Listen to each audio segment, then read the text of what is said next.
Bien, para definir un poco sobre aquello que llamamos ansiedad generalizada, esto es un tipo de ansiedad que inicialmente surge y se pensaba que este tipo de ansiedad no tenía un factor desencadenante, bien sea interno o externo. Actualmente se han realizado múltiples estudios donde hemos podido observar que ciertamente existe un factor interno que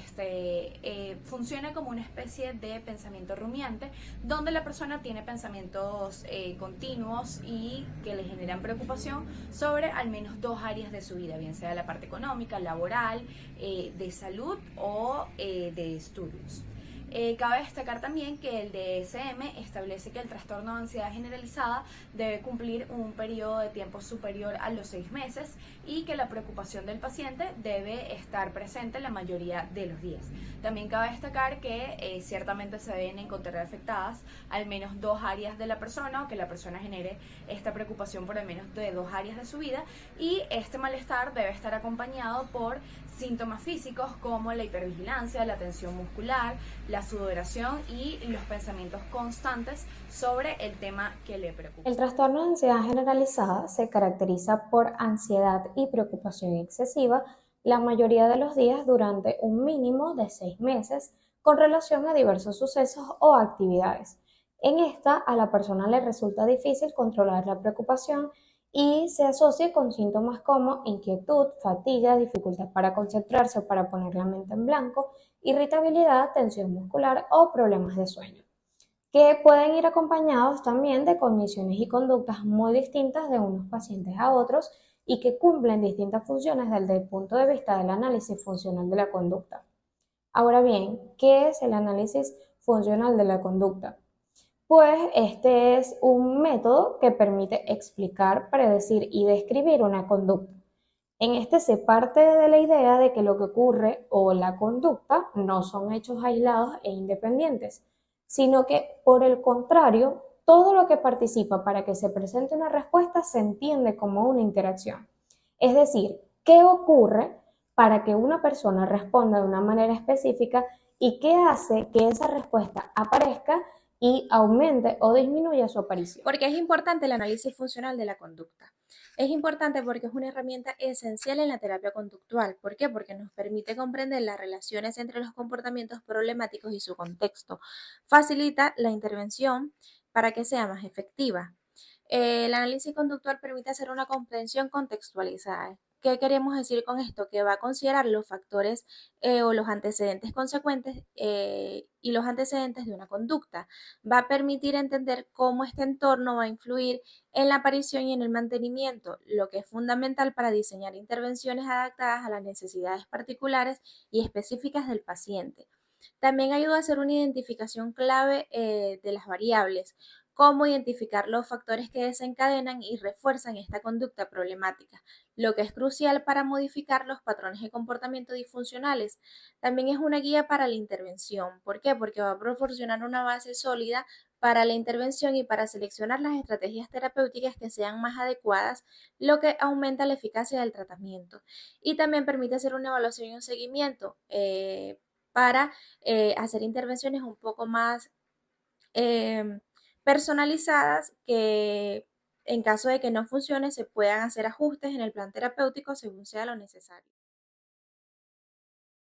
A continuación se presenta cómo se ha llevado a cabo la intervención de un caso de ansiedad y dificultades sociales que fue atendido en el Centro de Psicología Aplicada de la Universidad Autónoma de Madrid en el año 2014. Se trata de paciente femenina de 48 años, casada por segunda vez y con dos hijos de 18 y 20 años, que es licenciada en Ciencias Económicas y Empresariales con un trabajo administrativo. Esta era la primera vez que la paciente recibió un tratamiento psicológico. Tomaba lorazepam de 1 miligramo de forma ocasional cuando estaba especialmente nerviosa y su motivo de consulta fue su continuo estado de ansiedad e irritabilidad. Y los problemas que más resaltaban eran las preocupaciones excesivas y la irritabilidad, entendiendo esta irritabilidad como ansiedad o frustración ante comportamientos de otros que no se ajustaban a las expectativas de la paciente. y no como la agresividad o la ira que era dirigida hacia otras personas. La evaluación inicial del problema consistió en una entrevista abierta para poder obtener la información necesaria y así establecer entonces el análisis funcional. Se requirieron de 3 sesiones en las que se evaluaron sus problemas de ansiedad, incluyendo sus preocupaciones principales sobre distintos ámbitos de la vida de la paciente. Para esto se administró un modelo de historia biográfica, el cuestionario de ansiedad estado de rasgo en su versión española, el inventario de depresión de Bett también en su versión española y el inventario de asertividad de Ratus. Y adicional se pidió un autorregistro que recogía la frecuencia de los episodios de irritabilidad, siendo este el problema más característico de la paciente. Evaluando también variables como pensamientos irracionales, rumiaciones, respuestas asertivas en la interacción, así como también la activación y la atención. Se observó un déficit en asertividad en verbalizaciones como no sé cómo cortar a mi madre cuando llama por teléfono, estoy cansada de que mis padres siempre me pidan que resuelva sus problemas, a veces me meto en exceso en la vida de mis hijos diciéndole qué es lo que ellos tienen que hacer, y esto estaba relacionado con una historia de aprendizaje de comportamiento sumiso o inhibidos ante personas de autoridad, ya que en el pasado la paciente recibía críticas de parte de su ex marido por el comportamiento que ella tenía en público. El problema de la ansiedad se veía reflejado por la existencia de sesgos cognitivos como los propuestos por Beck y en concreto el sesgo conocido como afirmaciones debería. Y esto se puede evidenciar en la entrevista por sus verbalizaciones sobre cómo se debían hacer las cosas y cómo deben comportarse los demás o ella misma. Por ejemplo, decía cosas como tendría que haberme dado cuenta de que él no era un buen marido, yo debería haber elegido otro sitio para vivir, mi madre debería darse cuenta de que ya tengo mucha carga con mi trabajo. Y tras la evaluación se conoció que estos problemas aparecían ante distintas situaciones cotidianas que escapaban de su control y afirmaciones debería y generaban tensión muscular, irritabilidad, respiración acelerada, pensamientos sobre la cantidad de tareas que tenía que hacer, qué podían estar haciendo sus hijos en el entorno laboral, como digo hola y no me responden, creo que valgo mucho y no me valoran, así como responder de forma no asertiva en las interacciones sociales, como hablar bajo, dejar de participar en las conversaciones, asumir muchas tareas, exigir o regañar a los demás. Y como consecuencia evitaba el malestar por un reforzamiento negativo. Para entender esto de otra manera, el estímulo incondicionado era la incertidumbre y generaba una respuesta incondicionada de malestar.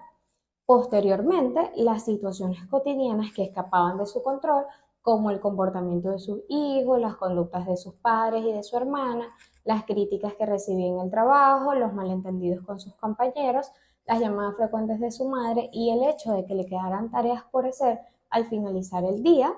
son un estímulo condicionado y generaban una respuesta condicionada de ansiedad, que incluía irritabilidad, tensión muscular y respiración acelerada. Posteriormente, las afirmaciones debería, junto con algunos de los otros estímulos como el comportamiento de otros, eran el estímulo discriminativo para que la paciente respondiera de forma no asertiva en las interacciones sociales, unas veces con un estilo de comunicación pasivo que consistía en hablar bajo, dejar de participar en conversaciones, asumir muchas tareas, y otras veces con un estilo de comunicación agresiva, que era observable en comportamientos como exigir o regañar a los demás. Y como consecuencia, a corto plazo evitaba el malestar por reforzamiento negativo, pero a su vez a largo plazo experimentaba una falta de control sobre su vida y sentimientos de culpa, manteniendo entonces la ansiedad. A partir de este análisis funcional se puede plantear entonces la intervención para trabajar sobre el análisis funcional resulta determinante entonces para optar por un plan de tratamiento adaptado especialmente a la paciente y a sus necesidades. En este caso se prioriza el entrenamiento en habilidades sociales y asertividad y también en reestructuración cognitiva como técnicas a utilizar. Se propusieron entonces los siguientes objetivos. En primer lugar, se buscaba reducir la respuesta de ansiedad, que era la activación fisiológica y la tensión muscular, ante los estímulos condicionados, haciendo uso de las técnicas de parada o detención del pensamiento, la respiración abdominal, relajación progresiva de Jacobson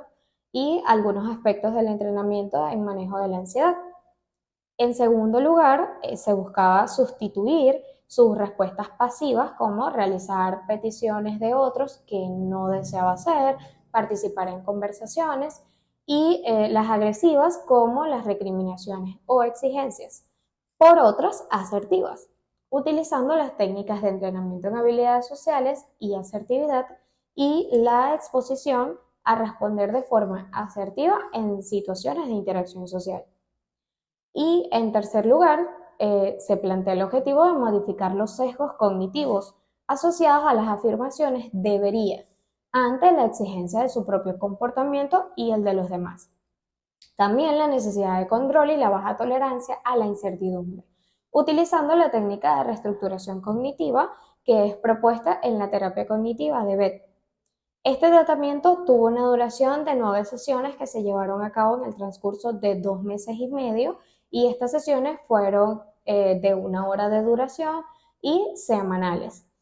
Y posteriormente el seguimiento tuvo una duración de 5 sesiones. Se pudo observar tras aplicar nuevamente los cuestionarios de evaluación posterior a la intervención que hubo una disminución significativa en la ansiedad estado y en la ansiedad rasgo, y un aumento en las puntuaciones asociadas a comportarse de manera asertiva. Para concluir, es importante destacar que no todos los problemas de ansiedad requieren de la misma intervención, y por esto es necesario encaminar la evaluación a recoger toda la información necesaria para así poder establecer hipótesis funcionales y que éstas a su vez sirvan de guía en la elección del tratamiento más eficaz para el paciente.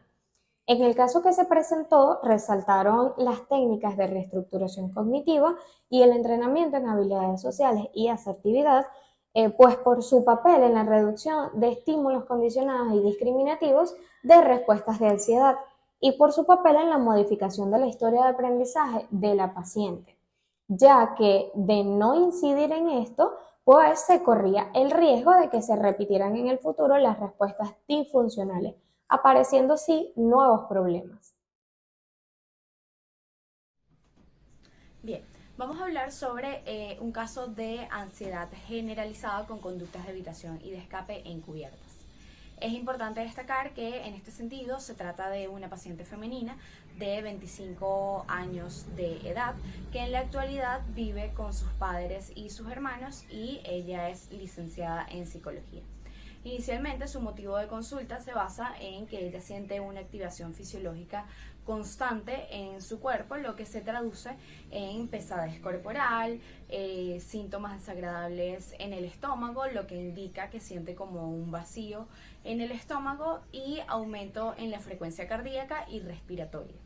Es importante tener en cuenta que estos síntomas que ella refiere suelen aumentar cada vez que su trabajo como psicóloga debe ser sometido a evaluación por parte de sus jefes o por parte de otras personas que conforman su equipo de trabajo. Entonces es cuando ella empieza a sentir este tipo de malestares, y bueno, la va a llevar a anticiparse a este tipo de situaciones para evitar que justamente lo que le corresponde hacer o sus responsabilidades salgan mal. Ahora, teniendo en cuenta el estilo interactivo de la paciente, ella es una paciente que suele anticiparse negativamente a cualquier situación de su vida. En este caso, considerando el motivo de consulta, que está directamente relacionado con la parte laboral, podemos ver que esta anticipación se traduce en que la paciente tenga rumiaciones constantes y de alguna manera genere o busque la forma de hacer algunos planes de acción que justamente eviten que la tarea que ella deba entregar salga mal.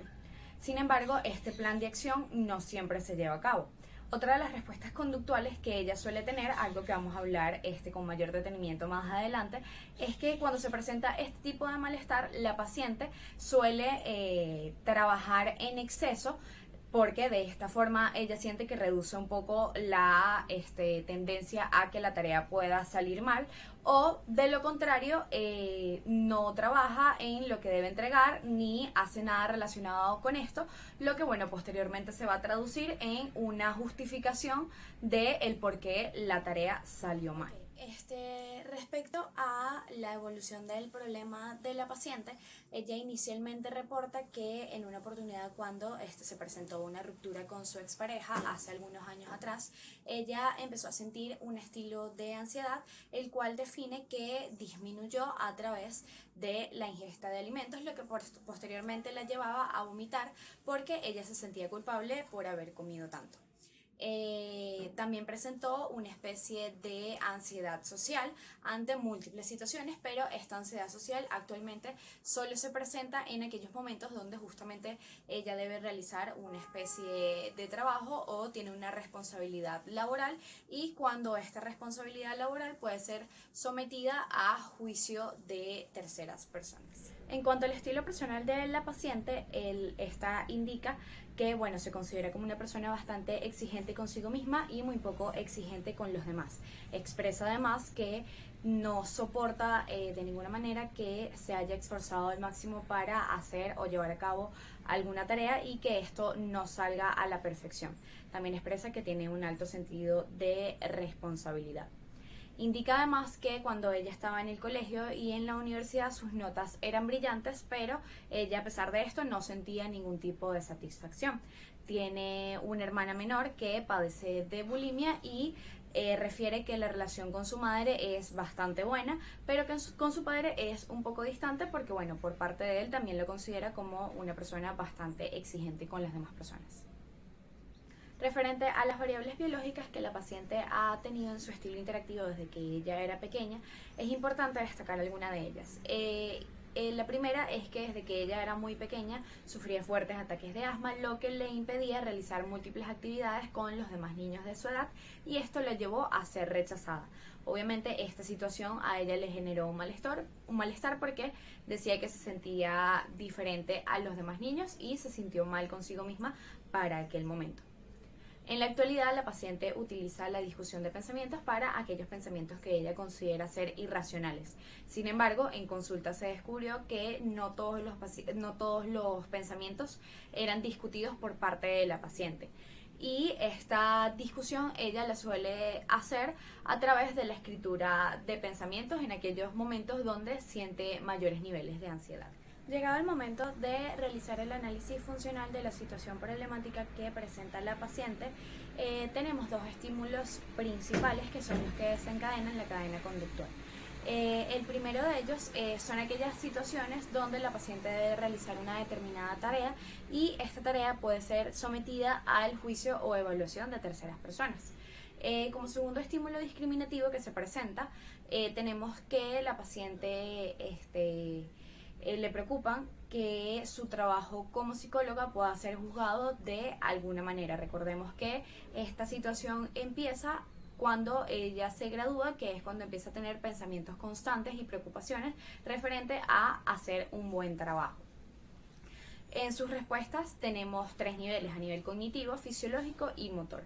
A nivel cognitivo, la paciente suele presentar pensamientos como que no va a ser capaz de llevar a cabo alguna tarea, que es una situación demasiado difícil para ella y que en definitiva no tiene las habilidades.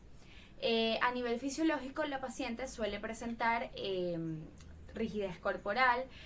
aumento en la frecuencia cardíaca y respiratoria y sensación de vacío en el estómago, lo que ya habíamos discutido previamente. También es importante que recordemos que a nivel motor se habían tomado ya algunos puntos en cuenta, pero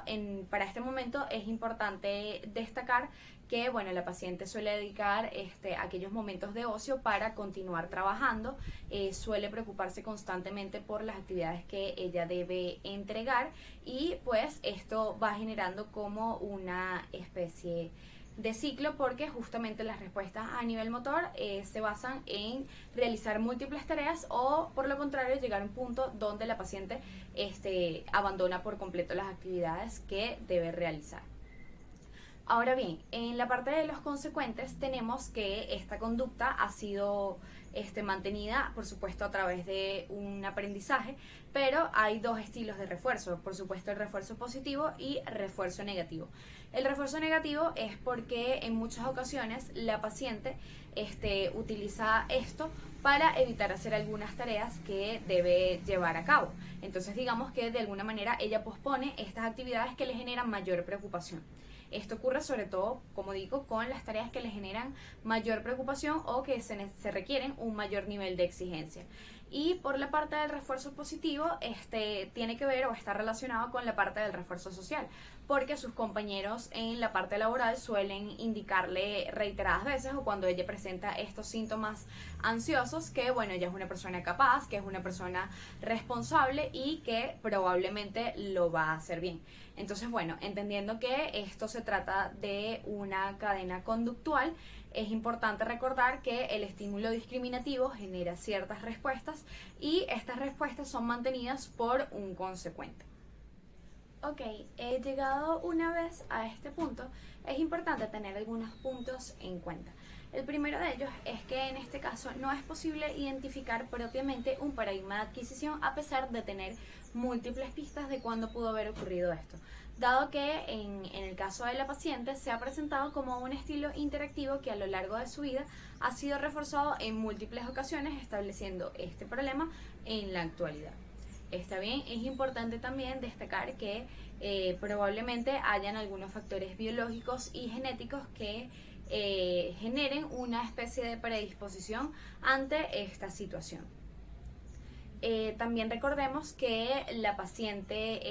ella suele generar algunas respuestas a nivel cognitivo y motor que para ella o a su modo de ver intentan justamente aliviar estos síntomas ansiosos. Sin embargo, es posible que justamente estas conductas que ella utiliza para disminuir estos sentimientos sean la causa del mantenimiento del problema en la actualidad. Ok, hasta este punto ha sido bastante importante haber llevado a cabo de forma correcta un análisis funcional, porque al realizar esto correctamente, pues se nos va a permitir evaluar en qué parte de la cadena conductual es donde debemos realizar la ingeniería conductual. Si es en la parte de los antecedentes para de alguna forma poder cambiar la valencia del estímulo o en la parte de los consecuentes. En este sentido, los autores plantean que una de las primeras técnicas que deben ser tomadas en cuenta al momento de la intervención con la paciente es la terapia de reestructuración cognitiva, entendiendo pues que los pensamientos son la base para que se desencadenen todas aquellas situaciones o todas aquellas conductas que la paciente le generan malestar. Esta terapia de reestructuración cognitiva también debe estar acompañada a un automanejo instruccional para justamente prevenir que la paciente regule aquellas actividades que hace en sus momentos de ocio o bien pueda enfrentarse de forma asertiva a aquellas actividades que pospone. Considerando que la parte fisiológica también representa un problema para la paciente, dado que ella suele presentar rigidez muscular, aumento en la frecuencia cardíaca y respiratoria y sensaciones desagradables en el estómago, es pertinente utilizar una técnica de relajación, entendiendo que a la paciente al estar relajada obviamente no va a presentar este tipo de rigidez o estos tipos de malestares en su cuerpo. Es importante también recordar que cualquier técnica que utilicemos o se emplee con un paciente siempre debe ser llevado bajo los principios éticos que rigen al psicólogo en su práctica profesional. Para de esta forma salvaguardar la integridad de la persona y justamente velar por el bienestar y la recuperación del paciente. Aquí se analiza el caso de una joven universitaria de 22 años de edad que por motivos de estudio se tuvo que mudar a Málaga desde hace 5 años y tiene una compañera de piso. Es hija única y antes vivía con sus padres y su abuela con los que mantenía una buena relación. Ella los describe como personas miedosas en relación a enfermedades y además que su abuela tenía conductas como supersticiosas.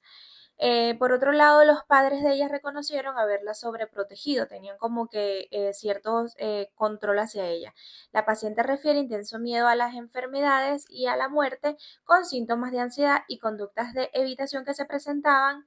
una serie de pensamientos que le hacían como que padecer altos niveles de ansiedad.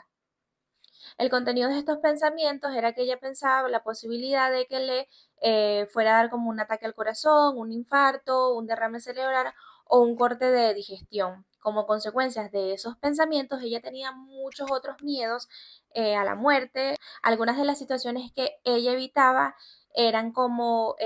salir, conducir, andar en la calle, ir a sitios donde hubiera mucha gente, como discotecas, supermercados,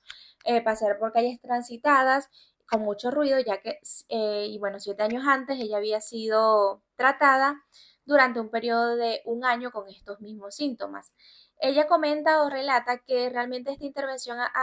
anterior se centró principalmente en técnicas para el control de estos pensamientos y de sensibilizarla a ellos. Bueno, en este caso se utilizaron como medidas de evaluación la entrevista, los autorregistros y las escalas o inventarios de autoinforme, de interferencia, de habilidad social, de ansiedad, de depresión, de temor a la evaluación negativa.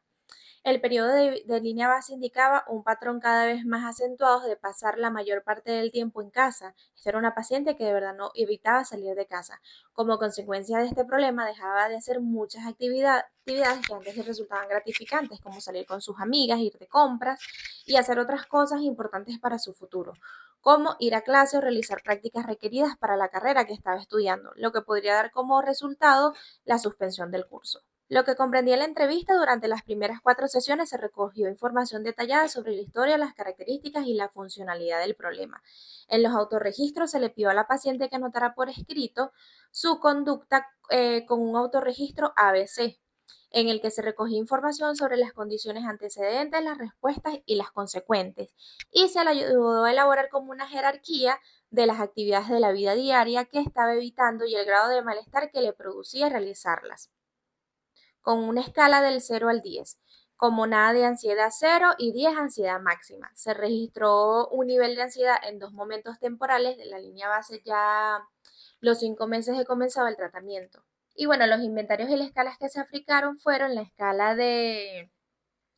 multidimensional de expresión social motora, para la parte motora, la escala de interferencia, el inventario de movilidad para la agorafobia, las escalas de depresión, ansiedad y de estrés y temor a la evaluación negativa. Analizando los acontecimientos inmediatos, parecen que situaciones con conflictos derivados de las interacciones sociales, como con amigos, compañeras de piso, profesores, vendedores, gente en sí en la calle, producían en la paciente una actividad fisiológica intensa que podría considerarse como ansiedad. La paciente presentaba dificultades para identificar sus reacciones de ansiedad como cuentos y en percibirlas como resultado de su participación en situaciones de conflicto. Como ella realmente no comprendía lo que sentía, que era esta ansiedad y por qué lo sentía, pasó de hipotetizar que aquellos eran síntomas de algún mal funcionamiento orgánico, como ella pensaba que le podía dar un ataque al corazón, un infarto, un derrame cerebral o un corte de digestión. Esta hipótesis que la paciente se planteaba como síntomas de una grave enfermedad biológica retroalimentaba como que esta activación fisiológica que le producía la ansiedad. Es decir, este análisis como incorrecto que ella hacía de su propio comportamiento desencadenaba una serie de pensamientos y sentimientos relacionados con el estar enferma, el morir o en que algo le iba a suceder, haciendo que ellos mismos produjesen más ansiedad por todo lo que estaba sintiendo. De este modo, la ansiedad era inicialmente producida por su interacción con el ambiente y posteriormente era mantenida por pensamientos consecuentes basados en su evaluación incorrecta de lo que estaba sucediendo realmente. De cualquier forma, era importante identificar por qué la paciente analizaba la situación de esta manera y no desde otro punto de vista. Se identificaban otras 3 variables funcionales más relevantes que serían importantes en los antecedentes, en el proceso de intervención, que era el conocimiento de sí misma. El problema del conocimiento parecía basarse en su historia de aprendizaje, en la que no había adquirido como que esas habilidades apropiadas para establecer relaciones entre ella y otras personas. Tenía padres autoritarios y dominantes en general, que estaban relacionados con un desarrollo de un bajo autoconocimiento en hijos. En la medida en la que no le enseñaban a autoobservarse y no tienen en consideración las referentes de ella, pues, sino únicamente como que las reglas que imponían los papás y ya. Así que la paciente pues no asociaba su malestar emocional con los acontecimientos estresantes que estaba pasando, o que lo que realmente producía, sino que lo atribuía erróneamente a que era alguna enfermedad o a que algo le estaba sucediendo. De igual manera, como se ha comentado pues anteriormente, una serie de acontecimientos como por ejemplo realizar actividad física, discutir con una amiga o ir a lugares con mucha gente, le producían una activación fisiológica que ella interpretaba como síntomas de enfermedades y luego empezaba a pensar que se iba a morir. También es importante acotar que una de las variables, ponle pausa. Una de las variables disposicionales que tiene pues la paciente es que tiene un déficit en habilidades sociales. Las evaluaciones que realizaba con respecto a esta área revelaron importantes dificultades en algunas dimensiones sociales, como la habilidad para iniciar conversaciones o la habilidad para iniciar interacciones, para hablar en público, para enfrentarse con superiores, para tener una expresión de molestia, desagrado, enfado, para aceptar cumplidos, para hacer cumplidos, para tomar la iniciativa también en las relaciones con el sexo opuesto y también la preocupación por los sentimientos de los demás. Y bueno, así de esta manera, esta paciente de 22 años evitaba numerosas situaciones en las que se le requería comunicarse con los demás y por lo tanto dejaba de experimentar la gratificación que le producían estas interacciones sociales. Esto fomentaba también de manera notable que ella se quedara en casa y bueno, también había una falta de habilidad en la resolución de problemas, ya que ella no se sentía capaz de forma de que se le presentara algún inconveniente, algún problema, ella realmente no se sentía capaz de solucionar o sentía que no tenía las habilidades para hacerlo. Y bueno, todo esto que de su crianza, la sobreprotección parental que le había llevado a desarrollar pues su vida, no tenía como que esas estrategias de solución de problemas y ella también evitaba conflictos interpersonales y problemas en general porque no se sentía con las habilidades para superarlos. También su abuela tenía conducta supersticiosa, con muchos miedos, con muchos conflictos asociados a la fe, a la experiencia de muertes inesperadas y así. Entonces esto también creaba en la paciente o había aprendido que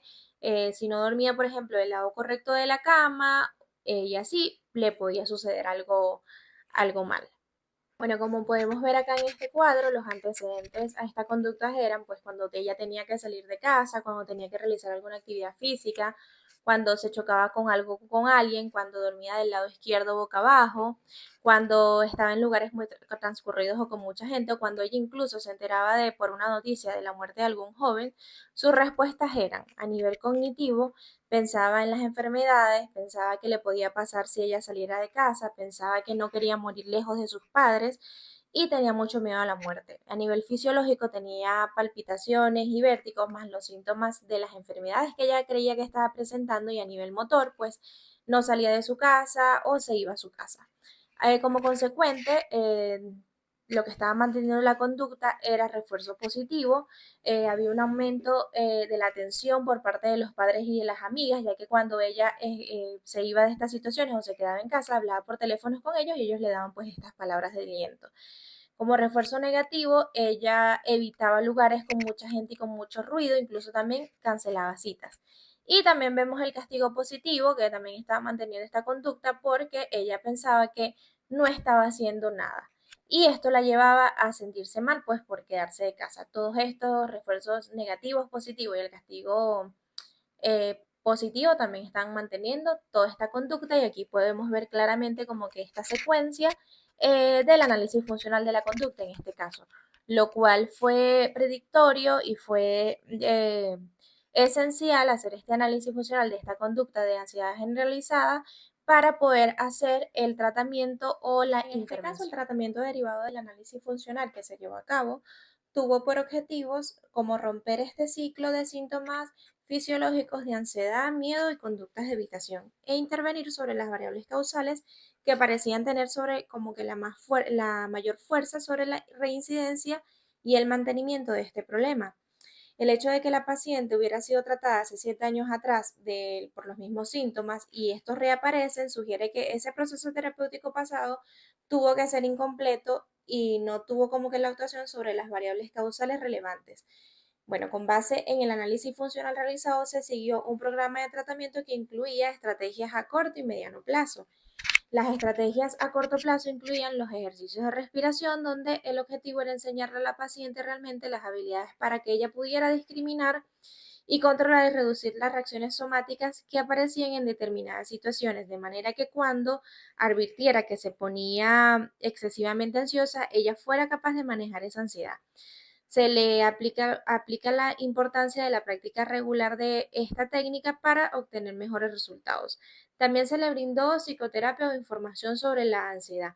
Estas estrategias educativas constituyeron una parte importante de este proceso terapéutico en el enfoque comportamental, ya que ellos hacen posible que el paciente contemple de una forma más adaptativa sus formas de analizar situaciones, problemas relevantes. También se hizo un afrontamiento de las situaciones temidas, donde se buscaba detener el comportamiento de evitación de la paciente para que ella pudiera abordar estos problemas de ansiedad. Se orientó la paciente en este caso a que fuera exponiéndose poco a poco a situaciones temidas y se analizó su comportamiento en esas situaciones, tanto en componentes manifiestos como en la conducta encubierta, que era lo que incluye los sentimientos, los pensamientos y también estas reacciones fisiológicas. En cuanto a las estrategias a largo plazo, se buscó hacer un aumento en el conocimiento de sí misma, porque esto iba a ayudar a la paciente a no desviar la atención de lo que ella realmente le preocupaba, debido a la falta de conocimiento que ella tenía sobre su relación con el ambiente. Se trataba de promover como que un cambio por medio de una mejor comprensión de las condiciones ambientales que regulaban esta conducta. La hipótesis era que si esta paciente conseguía analizar su comportamiento dentro de un contexto más amplio, es decir, si lograba tener más conciencia o traer más a conciencia estos sentimientos y de sus reacciones biológicas y de cuáles eran las variables que estaban desencadenando estas, habría menos probabilidad de que concluyese que estaba gravemente enferma, por así decirlo, que pensaba que le iba a dar algún ataque. Y también se buscó hacer un entrenamiento en las habilidades sociales porque, pues, evidentemente la paciente presentó deficiencia en estas habilidades, en las habilidades para interactuar, iniciar conversaciones, comportarse, y hablar en público, enfrentarse a profesores o superiores, defender sus derechos como del consumidor, expresar las molestias, desagrado, enfado, establecer como que límites. Entonces aquí se busca hacer un entrenamiento en habilidades sociales para que en el momento en el que la paciente estuviera expuesta pues a situaciones sociales, que era pues lo que antecedía toda esta conducta, ella pudiera tener las herramientas en su repertorio de cómo manejar esto. Y también se hizo un entrenamiento en solución de problemas, que por medio de este proceso se intentó ayudar a la paciente a comprender la naturaleza de los problemas de la vida y a dirigir los intentos de modificación de los mismos o bien de cambiar su reacción hacia ellos. Y bueno, básicamente de esto se trató el tratamiento del plan de intervención que logró llevar a cabo gracias a que se hizo un análisis funcional. A manera de cierre, este trabajo que se presentó, el caso de una chica de 22 años que cumplía con los criterios de trastorno de ansiedad generalizada que nos da el DSM-4, el objetivo de este trabajo en sí era presentar como el análisis funcional de un caso, insistiendo en este procedimiento como un instrumento necesario para dirigir el tratamiento de todo sujeto. El análisis funcional nos ayuda realmente a ver todas las variables antecedentes, consecuentes, manipuladas para producir el cambio en una conducta problema. Realmente, sin un análisis completo e individualizado de las variables mencionadas que hacen que se produzca y se mantenga la conducta que queremos cambiar en terapia o que por la paciente traiga terapia, no se habría elegido el tratamiento adecuado. Es probable que, conociendo el diagnóstico, se hubiera escogido como que un paquete de tratamiento más acorde al diagnóstico según el DSM-4. Recordemos que el DSM-4 nos da como que etiquetas de lo que vienen siendo todas estas conductas problemas así, pero realmente con el análisis funcional de la conducta o basando el tratamiento en un análisis funcional de la conducta es que vamos a poder crear un plan de intervención muchísimo más personalizado para el paciente, porque pues la ansiedad o lo que antecede una ansiedad o una conducta problema es individual de cada persona, o sea, no en todo se presenta de la misma manera. Entonces, Lo recomendable es siempre hacer un análisis funcional de la conducta para ver cómo se presenta en el caso de la paciente la conducta problema, qué la antecede, eh, cómo se manifiesta a nivel cognitivo, a nivel fisiológico y a nivel motor en un paciente, y también qué está manteniendo la conducta en ese caso en particular, para que ya luego podamos entrar con la intervención y ver exactamente dónde se puede hacer el corte conductual y qué es lo que realmente podemos modificar y también el plan de tratamiento que se requiere hacer. Entonces, la invitación en sí con este tipo de información es pues invitar a que pues se haga el análisis funcional de la conducta para lograr hacer un plan de intervención muchísimo más personalizado para cada paciente.